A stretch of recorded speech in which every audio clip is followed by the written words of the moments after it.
Oh, yeah. What's up, Road Dog? P1, production expert and/or sweet supernatural freak like me.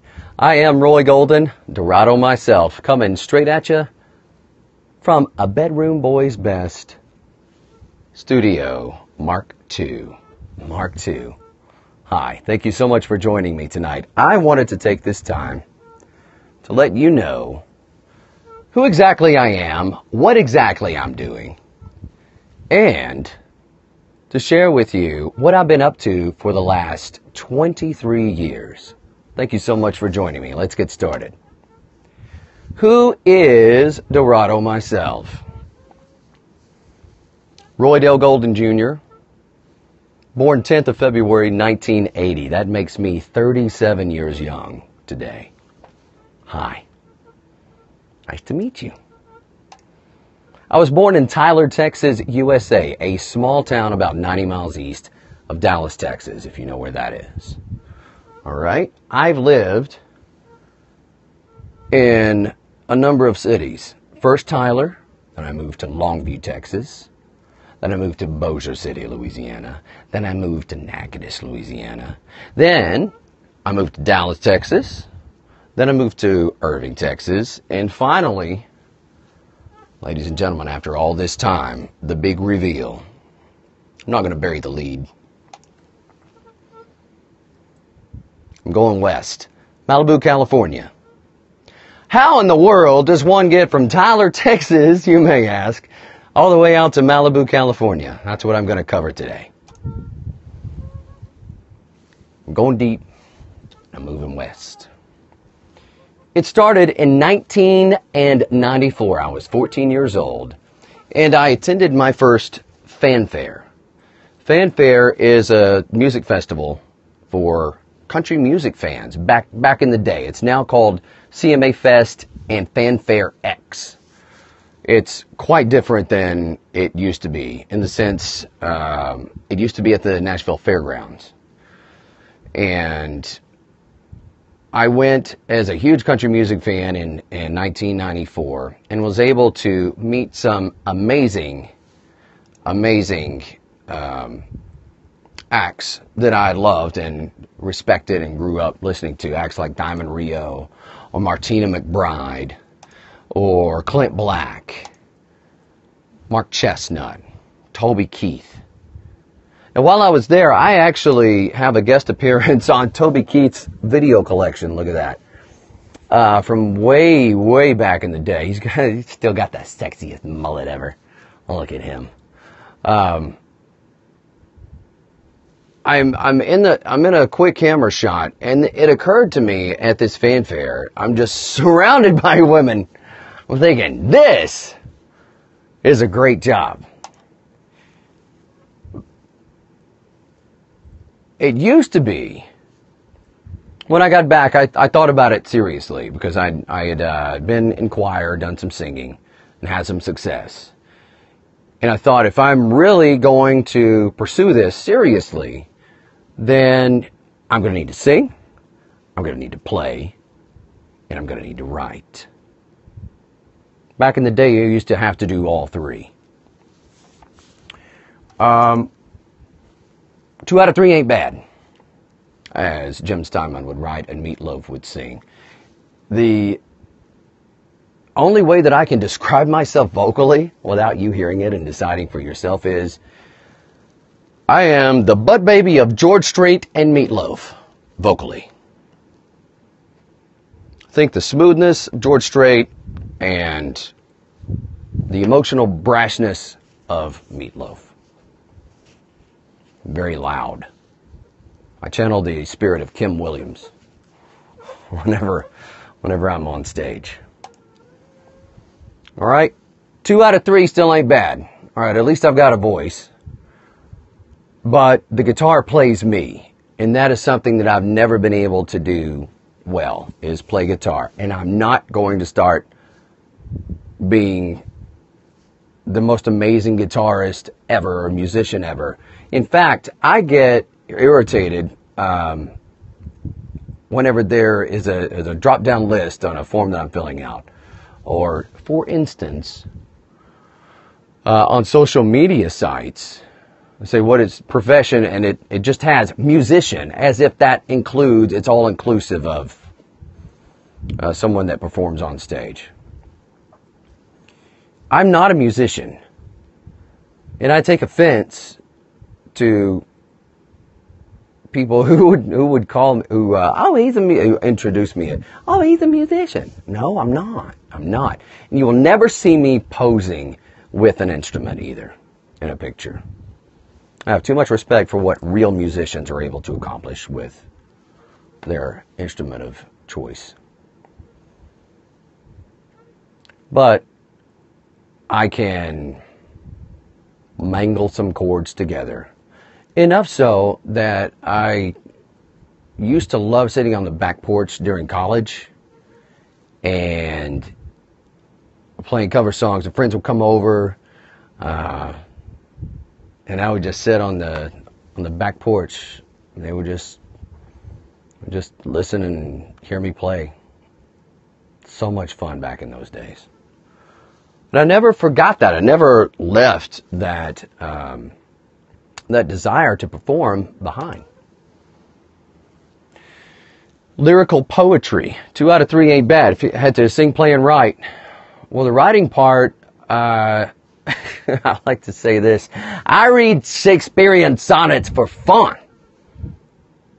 That's Tony Dorado, Montana, myself, saying that. I read Shakespearean sonnets for fun. I've been a huge fan of poetry, particularly Shakespearean sonnets, or George Gordon, Lord Byron, or Edgar Allan Poe.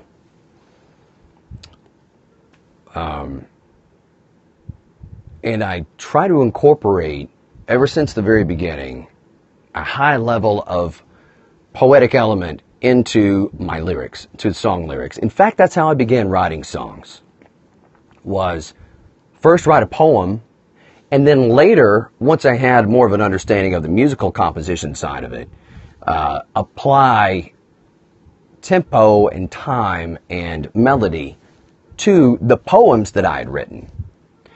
I still take that approach today.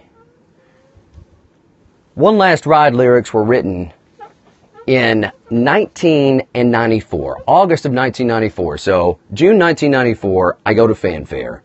I have a blast. I meet some of my heroes and realize that this, if I was going to pursue this, I need to get on the ball and I need to start writing. So I'd already had a guitar, bought some song books of some of my favorite music to learn, because that to me was way more fun than going and having a music lesson. That's boring. Who wants to do that? I want to play the songs that I love to listen to. And then I started writing lyrics for the song, which would become the first release that I'm going to have to radio, One Last Ride. Still working on that song 23 years later. But it really began in 1994. I was 14 years old, and I wrote the lyrics to that song. Doesn't Anybody Wanna is a song that the first, actually second original song that I performed live when I was 17 years old. That is going to be on the album as well. And if you go to my YouTube channel, youtube.com/Roy Golden Videos, go to Teenage Throwback Thursday, and you can watch me perform this song as a 17-year-old. It's quite interesting, and I commentate over and have some funny little insight that I share. I've been going at this for 23 years. 1997, live performances. I was in East Texas at the time, going to high school, Chapel Hill High School in Tyler, Texas. And there was a place that's about 20 miles away from here called Gladewater. Well, they have an Opry-style show every Saturday. I went and auditioned and was able to get a spot. And what happens is you go up, you play 3 songs with a house band. Of course, I didn't want to do that. I played 1 song with a house band, and then I played my song. I played My Everything that night, as well as Papa Loved Mama on my acoustic guitar that was way out of tune. I put some new strings on it. It was so funny. I put some new strings on, tuned everything up, and of course, I I didn't stretch the strings out enough, so the guitar is way out of tune, and I'm just brazenly, are you all ready to rock? I'm going to rock your faces off with my acoustic guitar and play some Papa Love Mama. Any place that I could go, I would play the Walmart parking lot, or I would play the Tyler Cattle Dome, right? Walmart parking lot, that was a lot of fun as well. All right, college time. Garth Brooks retires. Garth Brooks has been my biggest musical influence of all time. And I'll tell you a quick little story. It was 1990. There was a little album that had just come out called No Fences. And a song was on the radio that was making its way towards the top, if it wasn't already there. It's called Friends in Low Places. Maybe you've heard of it. I don't know. I had never heard of Garth Brooks at the time. All I remember was there was a show in Shreveport at the Louisiana State Fair, Hearst Memorial Coliseum, and the gates open, and my mom was just going crazy, running up to get there as quick as she can. I'm like, what the heck is going on? What kind of a name is Garth anyway? Huh? Garth? Okay. I expected to see some out of shape, shaggy, kind of country music, old timey guy, whatever. I was in what was I in, 4th grade at the time? Yeah, that's not cool. Country's not cool. Milli Vanilli, give me some Milli Vanilli. Some Vanilla Ice. We went to the concert, and here he comes on stage, clean shaven, cowboy hat, well dressed, this guy standing up on top of the speakers. People are throwing their hats on stage, and he's putting all the hats on. There's thunder that's coming out over the loudspeakers. I'm just like, wow, what is this? This is insane. This is insane. I really like this. This is cool. And there it was. I got the CD, No Fences, for Christmas that year, and a CD player, which I think my mom still has, actually, that CD player. And I would listen to Garth Brooks or George Strait or Susie Boggess on that CD player while I would play video games and play Zelda. See, was it A Link to the Past.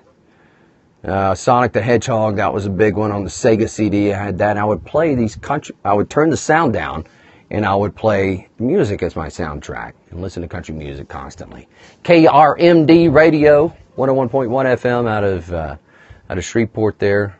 KWKH.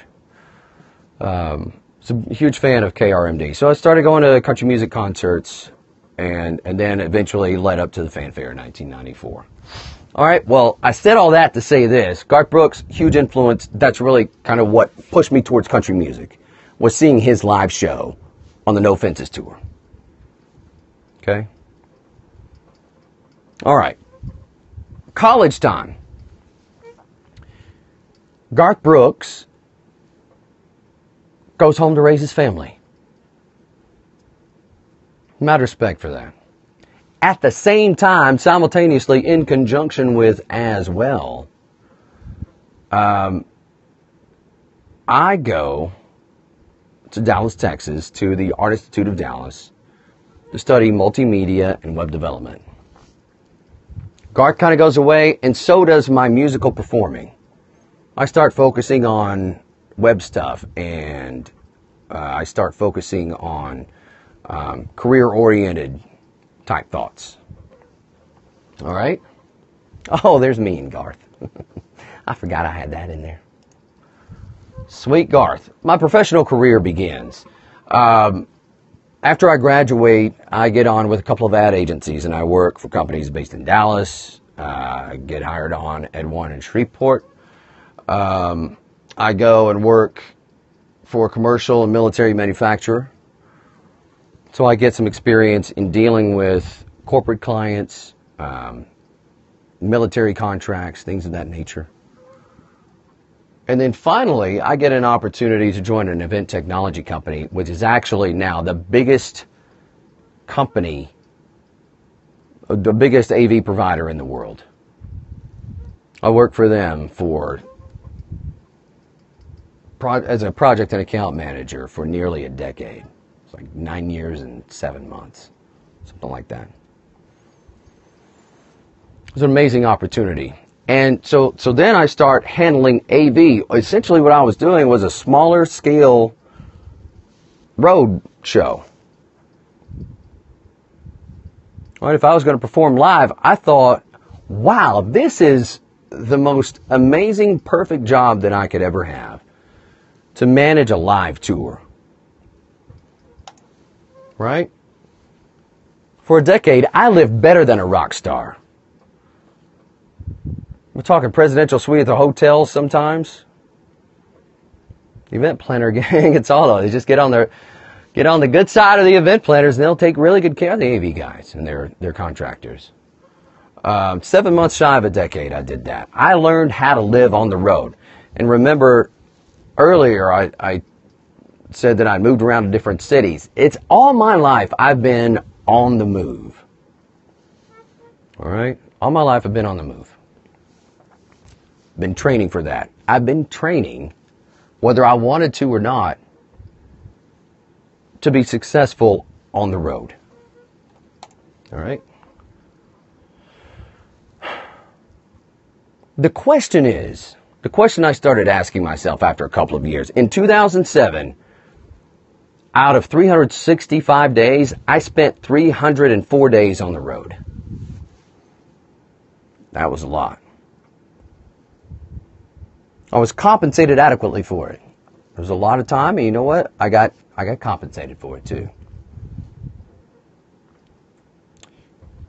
But I started to ask the question, when I first joined the company, I wanted that to be the last job I ever had.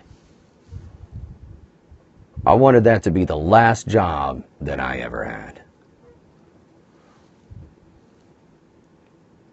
3 years into it, I started thinking, can I really see doing this for the next 30, 34 years of my life?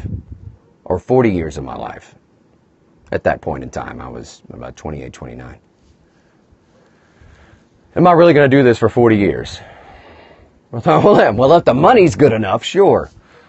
But the company that I joined, which was doing approximately $30, $35 million a year in revenue, through mergers and acquisitions, grew to be part of a company that was doing $1.2 billion a year with a B, million. I thought, wow, that's pretty cool to be part of that, to be in the upper management part of a company of that size. However, it was no longer the small, intimate group that I'd come on with. I started to not think that this could be the last job that I'm ever going to have. I didn't want to do that for 40 years. Something had to change.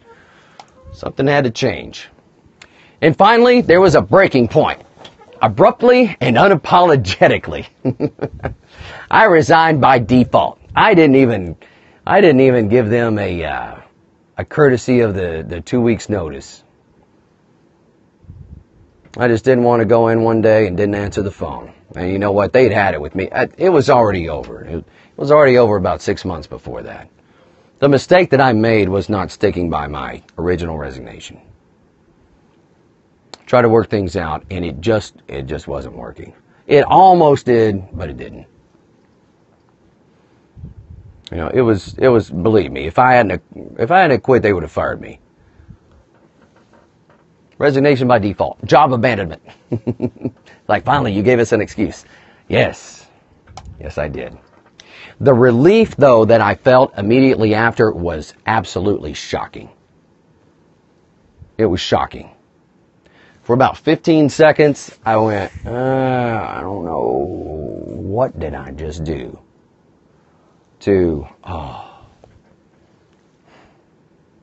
Yeah, this feels nice. This feels nice. I don't know what exactly I'm going to do yet, but I do know that what I was doing before wasn't working.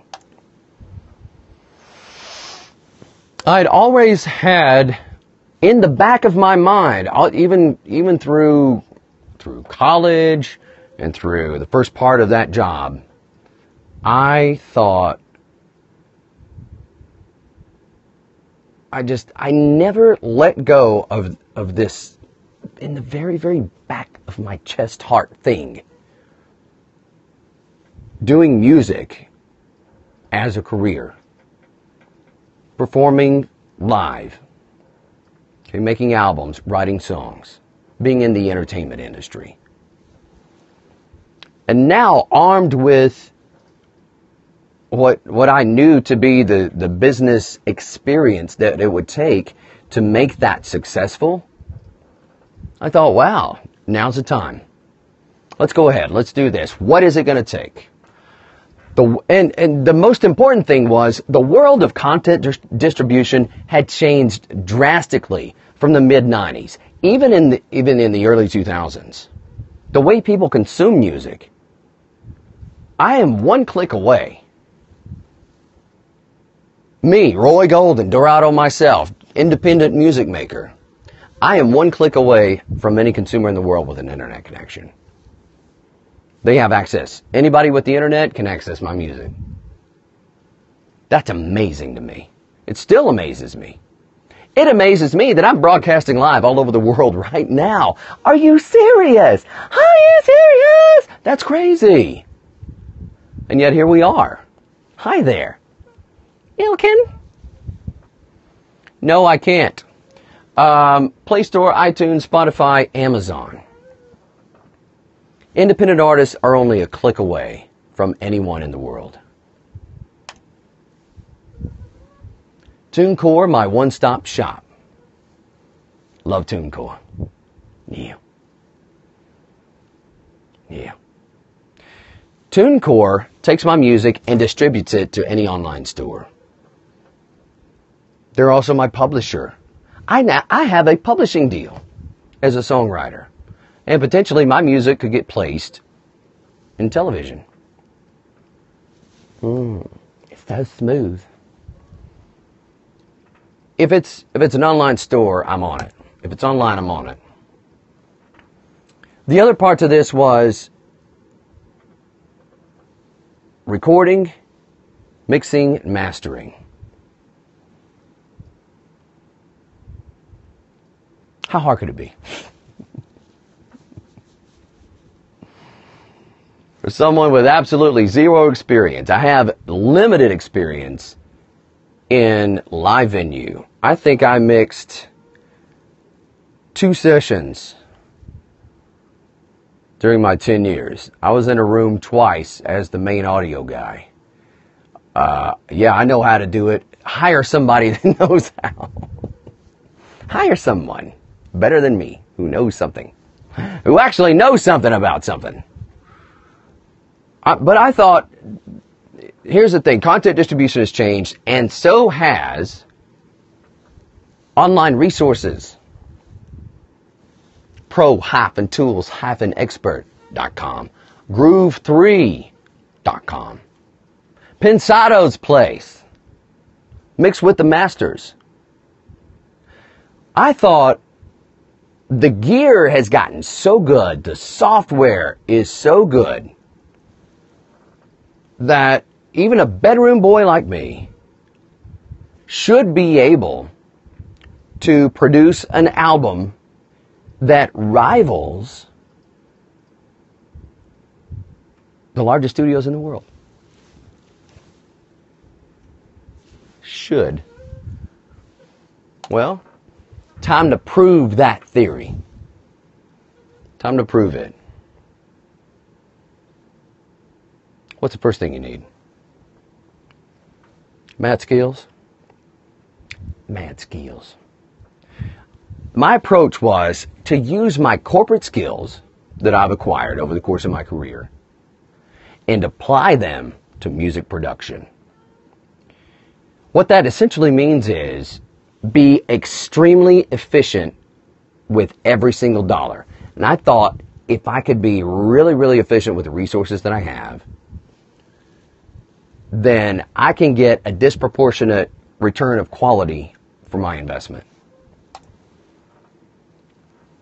First of all, I've got to have some equipment. I've got to have a microphone to be able to record. I've got to be able to hear myself. I've got to be able to mix. Okay? Highly specialized though. I don't need to do everything, but I need to do one thing exceptionally well. What's the one thing that I've got that nobody else in the world has? We'll get to that in a second. My voice. I've got my voice.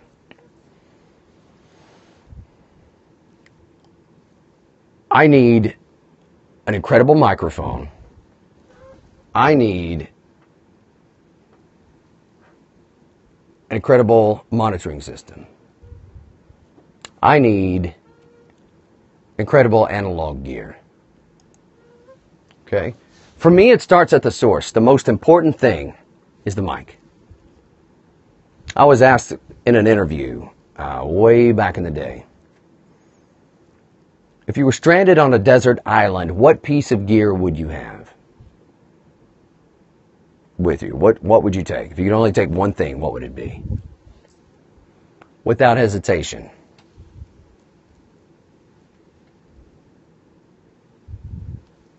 My manly.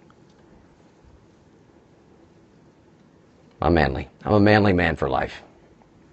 I've always been a huge fan of manly gear ever since the days that I saw their ads in Mix magazine for the Vox Box. This was back in the late 80s, early 90s maybe. What I thought premium gear, premium studio gear, I thought manly. And I did some research. I went online. If you go online and do the research like I did, then you'll find out that manly is amazing. Okay? For me, it starts at the source. I needed a preamp though to really maximize the signal of the microphone. I chose first the Warm Audio TB12 Tone Beast, and I put the manly on it, and this manly just outputs such a hot signal that even the Tone Beast I was clipping. I'm pretty loud anyway.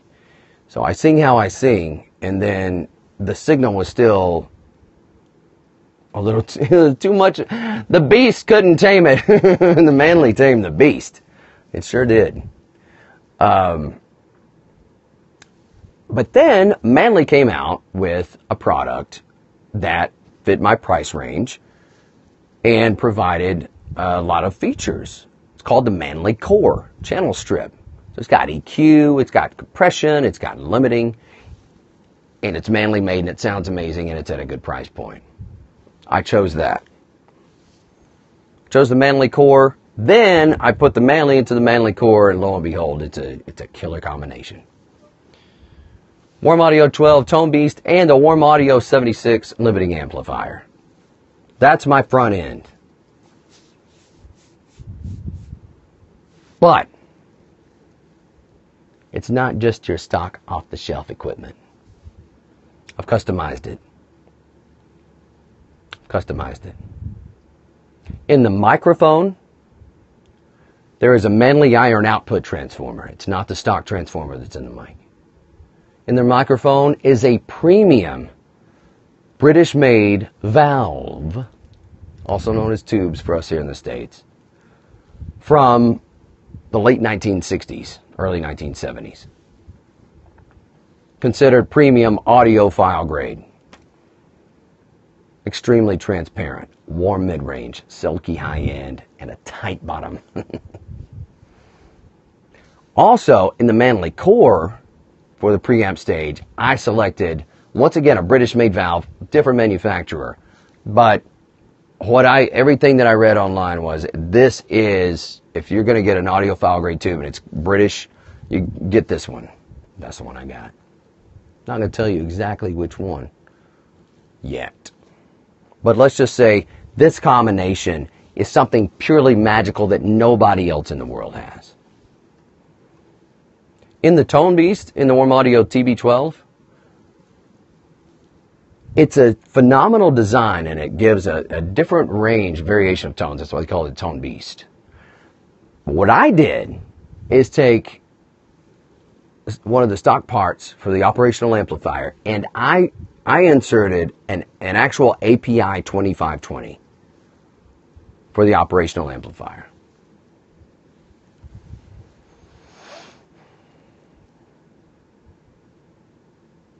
The combination of the detail, the smoothness of the manly core, and the thick, just beastiness of the Tone Beast, and the color, the combination of those two is what I used whenever I recorded my vocal chain. I would have a direct output of the manly core going to the TB12, which then fed the Warm Audio 76. All right, so I would take both signals, and then the main output of the manly core is what would go to the other channel. I have 2 channels of analog that I recorded. And I noticed that for the most part I would pick what came out of the manly, and then I would sometimes blend in the signal from the TB12, and I got what I consider to be a really good sound from my vocals.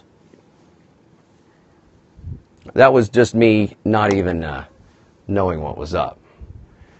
I also wanted the cleanest signal path that I could possibly get. In the heart of my studio, I chose the Audient ID22. You see it right here. The Audient ID22. And the reason that I picked it is it's got an amazing converter that's based on Burr Brown technology, but of course is owned now by Texas Instruments. It's a TI chip. It's incredible. It's an incredible converter. I love TI converters. No offense to the other makers, but I prefer TI.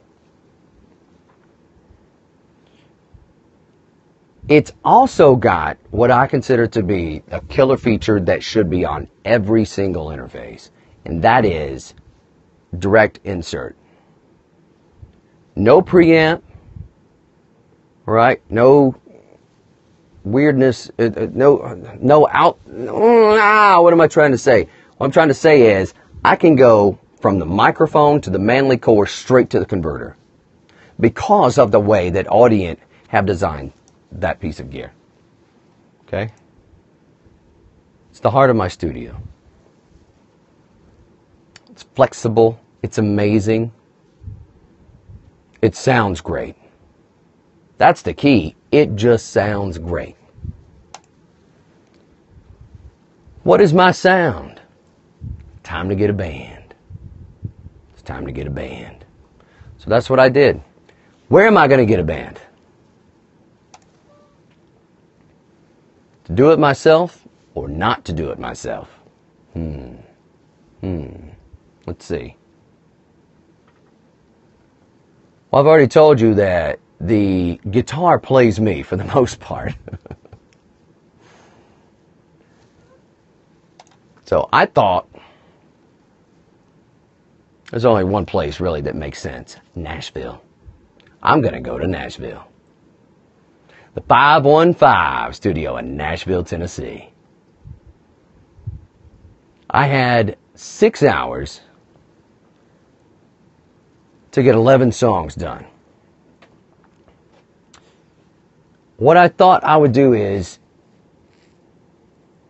have drums and bass already done. The drummer that I chose, James Ivey, from London, England.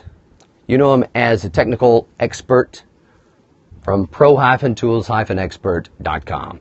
I was listening to their podcast when I was trying to get up to speed on mixing, learning how to mix. And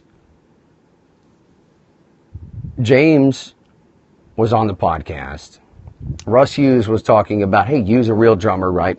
They were talking about using real drums versus sampled drums, and some of the advantages of doing that. And then when I was on their site looking for tutorials, there was actually an advertisement for James's studio. And I thought, you know what? I'm going to click on this. And it took me to his website. And there was a video that he played that showed him playing drums and bass and electric guitar and keyboard and singing and mixing and mastering Toto's song, Rosanna. And he did an amazing job. His caption was, not bad for a one-man band. Not bad for anybody. It was amazing. That sold me. I sent him an email and said, hey, can you do some drums for me? And bass for these songs that I've got. He did drums and bass on all 11 songs. So I get to the 515 studio in Nashville, Tennessee, and I've already got drums and bass and some shredding electric guitar that James did for me as well. In walks Greg Forsman. Have you ever heard of Martina McBride? Remember I met Martina way back in the day? Greg Forsman is her lead guitar player on tour. And he also does his own music. Greg Forsman Band. I own some of it, and it's amazing. He is an incredible guitarist and a great singer. Great performer.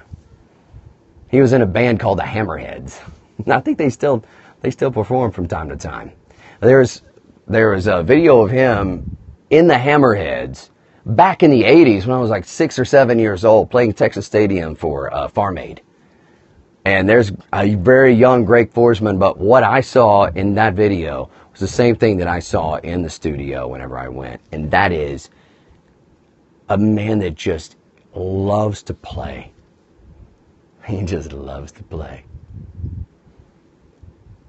Whether it's on stage for Martina McBride shredding with Kid Rock, or whether it's doing a session with Roy Golden, Dorado myself. He brought a level of enthusiasm and expertise to it. Just amazing to work with. Greg Forsman on guitars. Jason Roller.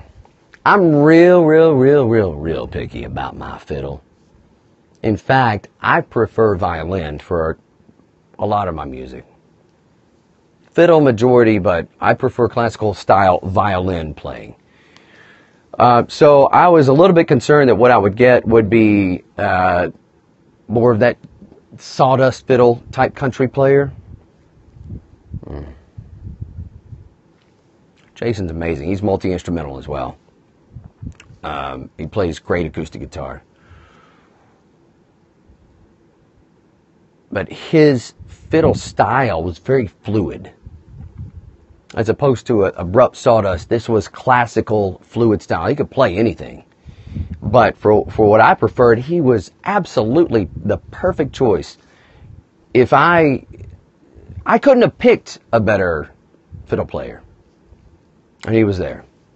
Jason Roller. You know him if you've seen Kelly Pickler. He's played in her band. He just played on Alabama. And he's played with pretty much everybody. Jason Roller on fiddle and violin for my album. Smith Curry on steel guitar, and what I like to call the Dirty Lappy. Dirty Lappy. Smith Curry, you can hear him on Randy Travis's #1 Three Wooden Crosses, Jason Aldean's #1 hit Why, and Billy Currington's #1 Good Directions. He's toured with Kid Rock and Era Sure. And Era Sure. Yeah. He has got a style unlike any other, in my opinion. And what he applied to my sound was just absolutely incredible.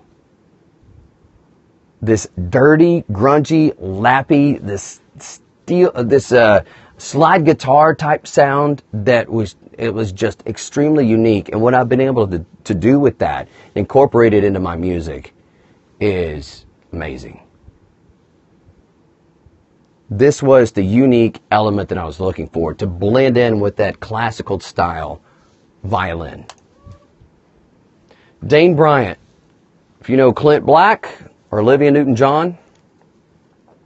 My heart goes out to Olivia Newton-John right now, who is, hello there, Finland, who is battling another round of cancer right now. So my heart goes out to her as she goes through this again. I know she's going to be just fine.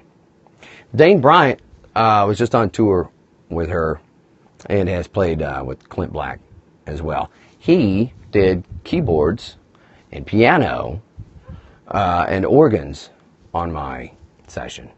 He was in the control booth with me. Just an amazing guy, sweet guy, and extremely talented. The more that I started to really dig into the mix and make my arrangements, once I figured out how to EQ his organ, I had so much more appreciation for what it was that he was able to do during the session.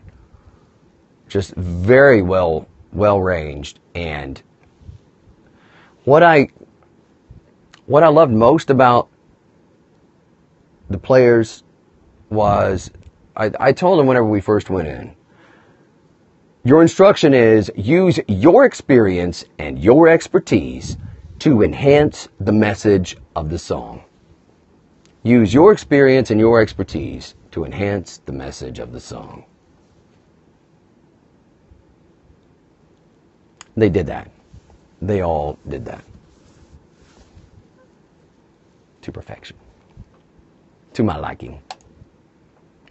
Special musical consultant Chip Hardy at the 515 studio. Chip Hardy he's a legend in the Nashville scene. He's so good. So amazing. He kept us on track. So he was there for every song whenever we would kick it off, just to make sure that everybody knew where it was that their part was going to be, who was getting solo, who was going to do the fill. And without his help, there is no way that I could run that session. I think he understood that whenever he first met me that morning, and he and I talked for about 15 minutes before the session started. But once we got going, we got in a groove. Trevor Golden kept us going. How do you know that you're in the right spot? Whenever the recording engineer shares your last name. It wasn't necessarily a sign, but it was what I like to call a pretty good landmark. A milestone. Just to let me know that I was headed the right way. I was in the right place. Trevor Golden, recording engineer for the 515 studio. And there's me in session, running the session. And it was so easy because they have an easy button. Anytime it started to get difficult, I would just hit the easy button. That was easy. Great song. 11 songs in 6 hours. You do the math. That's how much time we had. And that is where I was able to apply my business sense and my business expertise to manage the session. I did the math. I accounted for some variances in time, for resetting between songs, things of that nature. And figured out that we had between 34 and 36 minutes per song. And so I was watching the watch. After we did the first song, Bad Way to Be, which is the first song on my album. First take was great. Just hit the ground running. Got all the parts done. It was exactly 38 minutes later, and we were into song number 2. When we finished song number 2, we were right on schedule to get everything done. And that was what I was most concerned about. I knew that we had to do 11 songs no matter what came out of it. Let's get the best that we can, but we have to get 11 songs done. And everybody kind of looked at me like, well, we'll try. But you know what? We did. And we had 18 minutes to spare afterwards. It was an amazing day, an amazing experience. Absolutely amazing work. And it was shocking to me how comfortable I was in that role. I thought, wow, this would be the perfect job for me. To spend 3 weeks writing songs and then a week in the studio cutting songs with musicians, running the session and doing a either what would turn into a demo or hopefully just what would turn into the studio track, and then we just have the vocalist, whoever the songs were written for, would just come in and lay down the vocals. Done. Album done. There you go. There you go, Tim McGraw. There you go, Kenny Chesney. Here, your album's ready for you. Just come put your vocals on it. There you go, Garth. I'm your Huckleberry. Finally, I had my sound. I had no idea what my music would sound like with a band until that day. Finally, I knew what my sound was. And my hat's off to all the musicians. James Ivey, Greg Forsman, Jason Roller, Smith Curry, Dane Bryant. Thank you for establishing who I am musically. Now I've got a reference point. I know where I'm going. I am what I hear. The next phase, so now I've got a sound. I've got the band. I've got the microphone, the preamp. I've got the front end. I've got the heart of my studio, the Audient ID22. I am what I hear. Need some monitors. I chose Unity Audio, the Rock Mark II for my near-field monitors. And I chose Tecton Design Lore S custom order mastering speakers with an Arkham AVR 250 receiver. Arkham. I chose this receiver because it's got a feature called Analog Direct. And that means I can go my analog output here into the receiver, and I can get a mechanically pure signal path going out to power the mastering speakers. In hindsight, this was the best decision that I made. I've made some really good decisions with the component selection, but the decision that I made to actually get a set of mastering speakers, there was no way that I'd be able to mix and master this album appropriately, or there's no way I could do it without these. And they're British Racing Green. It's a custom little touch too. They sound amazing. But the elephant in the room, literally, was poor room acoustics. The place that I was in it was a one-bedroom apartment with what was actually considered a den. It was a bedroom with some angled French doors, and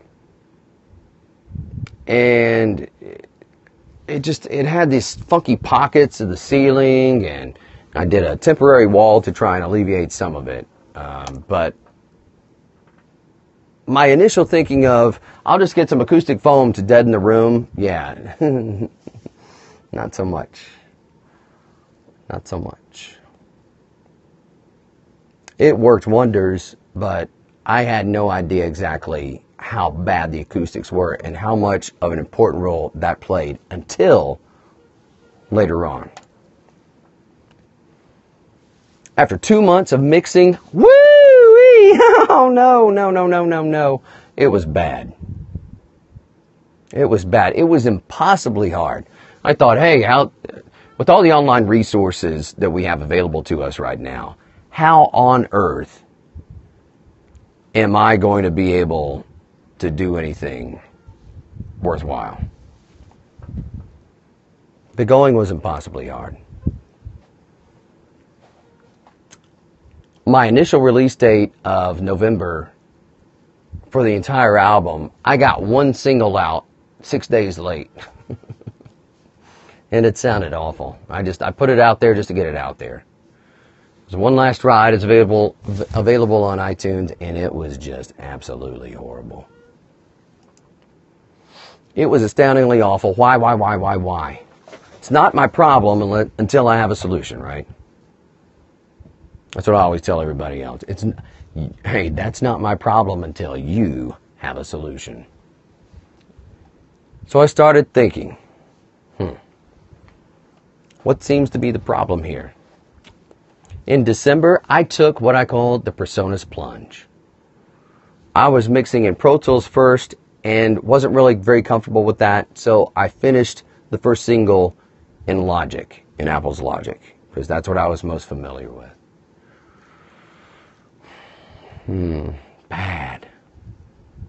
Bad results. Nothing wrong with the software, it's just, wrong with me. But I tried out Studio One. I opened it up once back in October, and I was just, the interface startled me. So I closed it, and then the 30-day free trial ran out. I never reopened it again. But I decided, hey, I'm going to go ahead and go through with this. Neither one of these other dolls are really working for me to do what I want to do. Within 4 hours of mixing some drums, I was absolutely awed. I was awed by the doll. Finally, a doll that thinks like me. A doll that thinks like me. That was December. In January, I started making a little bit of progress. So I took a CD that I'd done of One Last Ride to Anaheim with me and visited with James Ivey at NAMM. pro-tools-expert.com. So he and I chatted. And he gave me some, not really advice, but we just talked about certain things. And it was great to be in the presence of another music industry professional. Something that I hadn't had a lot of, or I had absolutely zero of, in my apartment. It was great to get out there and to network with folks, and as long as I can, I'm going to attend every single NAMM that I can. Gone the last 3 years. Progress was finally being made. I could see the light at the end of the tunnel. And after 6 months being in the studio, mixing, trying to learn how to mix this thing, finally, I released the album. I was done with the files in early April, I think April 5th or 6th. I sent in the last files to TuneCore, and they distributed everything for a release on May 15th. 2016, everybody, 2016. I released the Omniville 515 version. Hang the banner! Mission accomplished, right?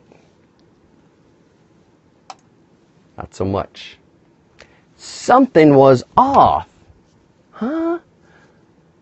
It wasn't the pitch of the vocal, and it wasn't really the mix. What could it possibly be? Well, as my old middle school football coach used to say, anytime you want to point your finger at somebody who did something wrong on that play, you just turn that finger right on back around. Just turn it right on back around. That's who did something wrong on that play. So I'll turn the finger right on back around at me. Did I do something wrong? Potentially. It's all about that bass. All about that bass. The bass in my room sounded fine. When I would listen on earbuds, it sounded okay. But it had a very deep sub energy, which was great. It had really no cut through in the mix. Just this big blob of what? It was very flat. It was not pushing air at all compared to other tracks. And I thought, man, why? It was the EQ. Why? What was causing that? Room acoustics. Clickety clack, no click track. I did not use a click track when I recorded vocals. I've never used a click track. Why not? Because the clicks hurt my ears. I have very sensitive cochleas. Yikes. No click track when I recorded vocals, and I had actually turned the bass track down so that I could listen to the drums. Well, James Ivey's grooves everybody's playing to the click track except me. So there's times on the album that when I finally did find a click track that my ears could handle, it was a shock to me, in a good way, that I finally figured out what sounded off about the track. My vocals were out of time. I dare say, if my vocals had been closer to in time, you and I would not be having this discussion right now. I would have left it at that and joined the real world again. Thank goodness I didn't. Thank goodness I was way off. On a whim, I processed a mix through my analog gear. I split stereo signal into left and right channels, and I sent them through the Manley core to simulate what it would be using analog gear as a limiting solution, since it has the fast limiter on the Manley core. That was June 2016. I was so amazed by the results. I thought, wow. Harshness completely disappeared. There's this nice smooth mid-range now. The track or the recording now sounded like my vocal tracks that I recorded. I thought, wow, I wonder if that'll work for everything. Could I possibly be onto something big? As in, if I reprinted each track through the analog gear, could I now simulate the effect of having a large format console, premium console? We were talking $4,100 all said and done per channel. I've got one channel.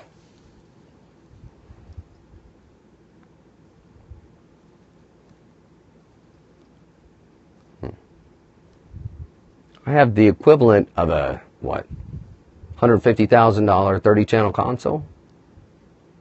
Something like that. 40-channel console? Something I thought about. So I tried it.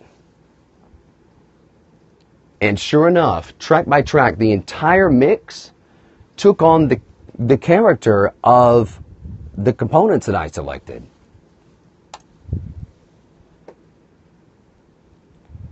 And then the bombshell.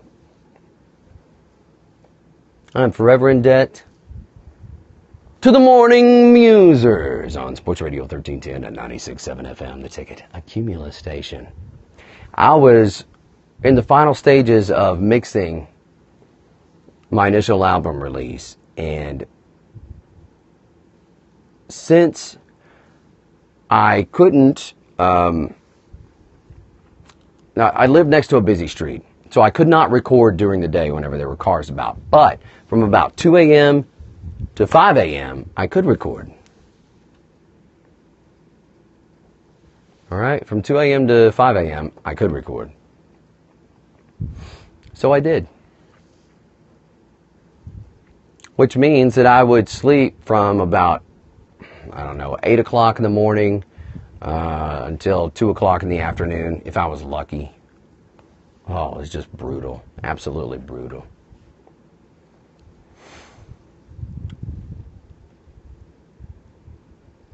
Early one morning, very, very early, when I just finished a recording session, it was maybe about 6 o'clock, 6:15, and they did a segment talking about Mariah Carey's dolphin squeal, because evidently she had been on one of the morning shows, and so they were talking about her performance there.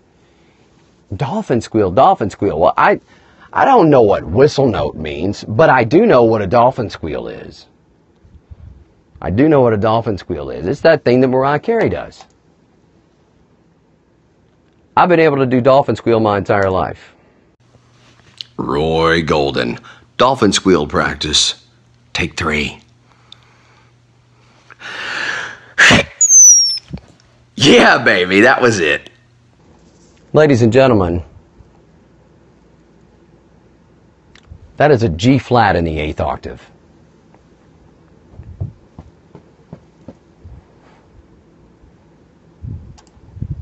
I am unofficially amazing. Meet the freakiest voice in the world, Dorado myself. And I'm looking up at the number of viewers that I've got right now, and it says a big fat 0. That's right, y'all missed it. Y'all missed it. Meet the freakiest voice in the world. All that's left for me to do is prove it with Guinness. Verify it. Alright, I never knew what I couldn't hear. Finally, after a year later, trying to process all the tracks, I still wasn't able to get the results that I was after. So I had to make a decision. Was I going to stay in that apartment, or was I going to move somewhere else? I decided to move somewhere else. And when I moved all of the equipment and got all the acoustic treatment that I'd done off the walls, I was astounded at how bad the room acoustics were. Astounded. It was bad.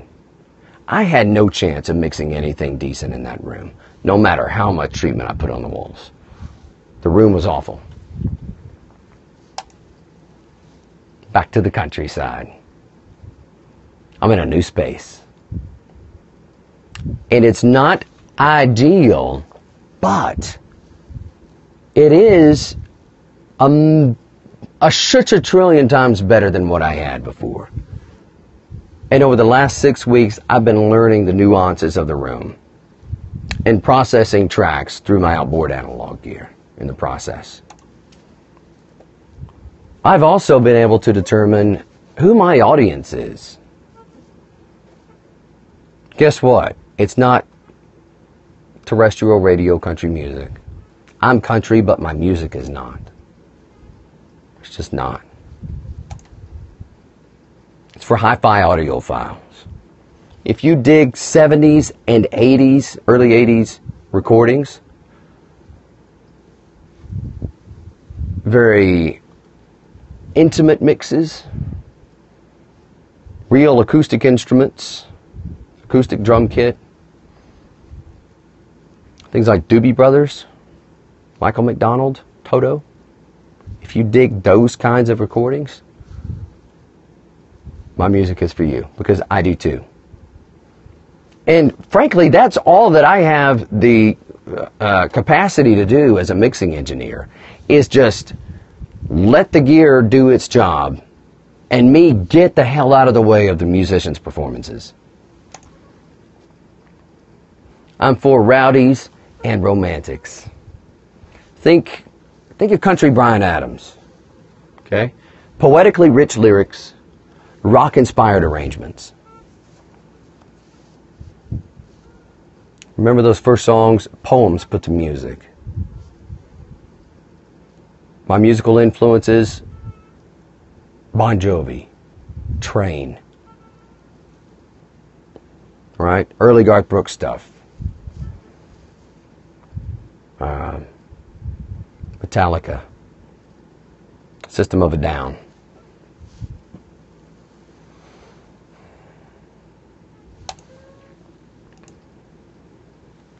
Not only am I re-releasing my debut album, Omniville. When I have a release, I make sure it's a simultaneous release. I am going to release a double album geared towards hi-fi audiophiles listening of Omniville and an Omniville undressed version, a version that is music only, no vocals. That's the way I've been listening to the music 90% of the time that I've been mixing, is the band, mixing the band. And that is the music that I love. That's the soundtrack that I love. I love listening to it. And I think that with the results that I've gotten printing each track through the analog gear, fixing the arrangements and the bass EQ, call it a day. I think you're going to be able to enjoy the playback as I do through my mastering speakers, you're gonna dig it. You're gonna dig it a lot. Not only that, I am sharing with you each step of this process, of this 23-year journey.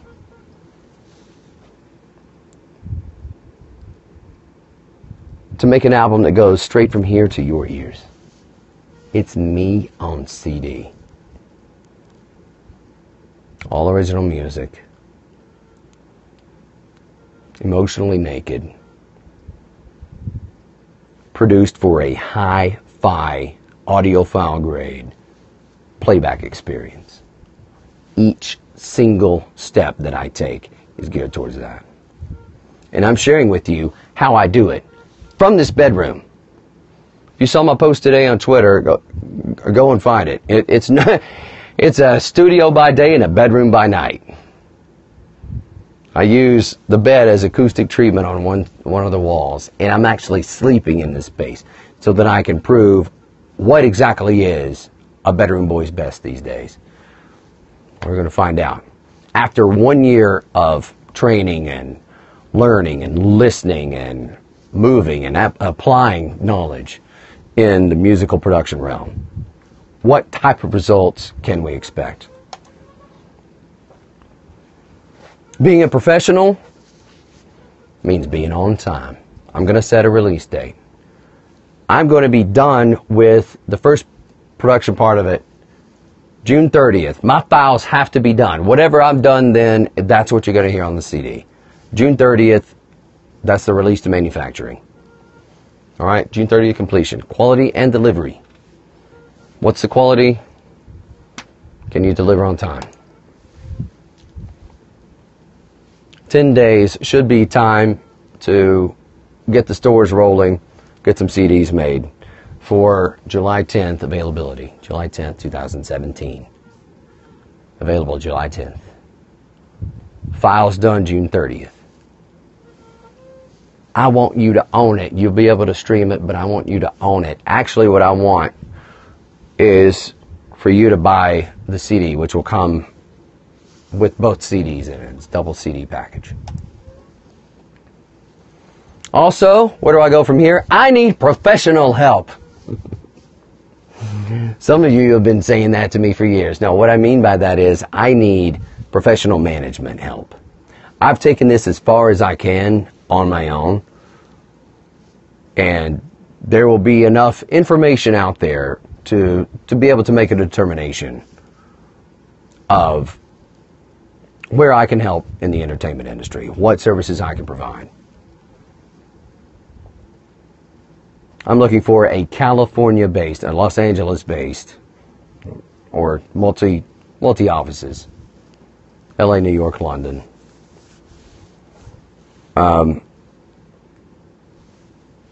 Because I don't, here's what I think. This is just my feeling, my sense. I am geared to do a world tour.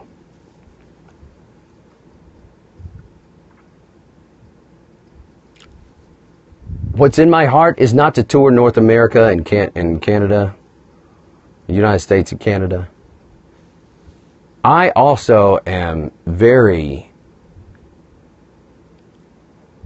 set on translating my music into Spanish language, Latin style, bachata style. Some of my songs will translate very well into that genre. I want to do a Spanish language show that's geared towards Brazil, Argentina, Mexico, especially Mexico. I want to take this music to Europe and England, specifically Cape Town, South Africa, Australia, Melbourne, Japan. I want to take country music out to the world. The spirit of country, that sincerity in the songwriting and honesty in the vocals. My definition of country music I thought about this. Somebody asked me, what is country music? What would I say? Here's my definition. Country music is, like Nashville, the heart of a songwriter. With each beat pumps pain, passion, love, life, and truth. And the soul that keeps this heart alive is the song. That's my definition. The soul of country music is the song.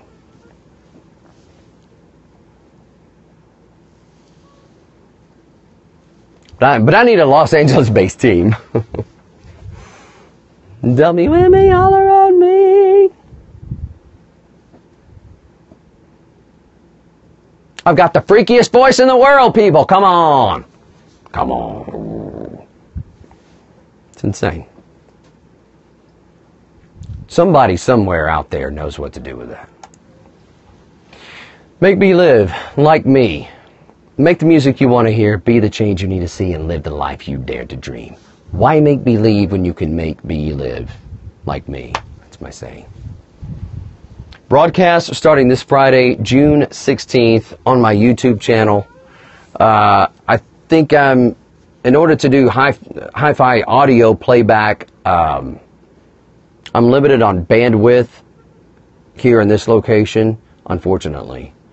So what's going to happen is I'm going to set up a YouTube live stream, and it most likely is going to be audio only. And I may simultaneously do Periscope, but probably not. Or at least record a video portion of it that I can merge back later. That's my plan. Check Twitter for the schedule. And I'll get on a daily routine schedule as well, so that it can be consistent. I like that. I like being consistent. Thank you for watching. 1 hour and 12 minute broadcast. Love it. This has been great for me to get to explain who it is that I am and how I got here and where it is that I am going and where it is that I want to go. And what is in store. To put some concrete dates down on paper.